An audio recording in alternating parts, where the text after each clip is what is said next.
Hello everyone, welcome back to the Book Brood, and today I'm going to bring you a review of a trilogy, and that is the Patience Price Counselor at Large trilogy by Lindsey. So this consists of Murder by the Seaside, Murder Comes Ashore, and Murder in Real Time. I came across these books by participating in the Who Picked This Book Club, which is hosted by Nicole at Who Picked This Book.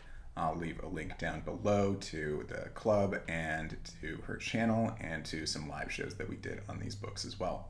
After being laid off from her job in human resources at the FBI, Patience Price, armed with a new counseling degree, decides to move back to her island hometown of Chincoteague, Virginia.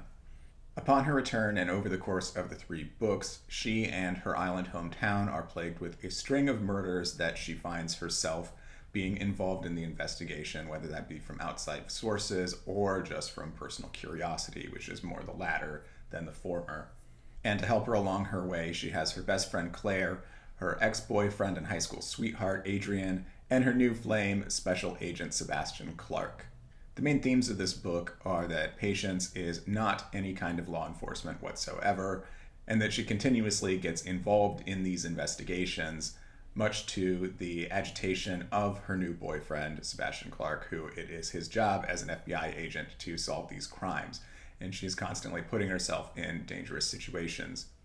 A theme that kind of piggybacks on top of this is that it is her ex-boyfriend, Adrian, that does kind of egg her on and encourages her and wants to help out in trying to solve these crimes as well. So what this amounts to is essentially a love triangle that carries on throughout the whole 3-book trilogy.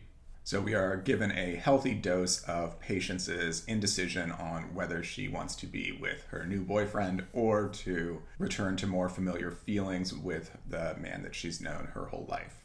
A smaller theme that goes on in these books is the small town vibe of everyone knowing everyone else's business, and this leads to a lot of funny dialogue and circumstances of embarrassment and gossip and things like that, which I think is probably my favorite part of this series altogether.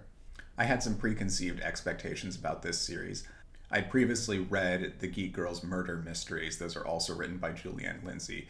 I was hoping that the Patience Price series would really kind of follow in that same vein and have that same kind of feeling, which it does, but it just does not have the same kind of magic. I really fell in love with Mia Connors, the protagonist in the Geek Girls Murder Mysteries, and the way that the cohesiveness of the characters in there and the snappy dialogue and everything. Not to say that any of that is missing from the Patience Price series. I just feel like it was done better in the Geek Girls Murder Mysteries. I would recommend this series to anyone that does enjoy or does not mind a love triangle. I thought it was the weakest part of this book series, mostly just because of how frustrating it was to witness how indecisive Patience was. Pretty much just whichever man was next to her at any specific time was the one that she wanted to be with, which just was very annoying. If you're a fan of cozy mysteries in general, these are definitely going to be up your alley. And if you like more character-driven stories that have snappy dialogue and great interaction between all the players involved. So that wraps up my review of the Patience Price Counselor at Large series by Lindsey.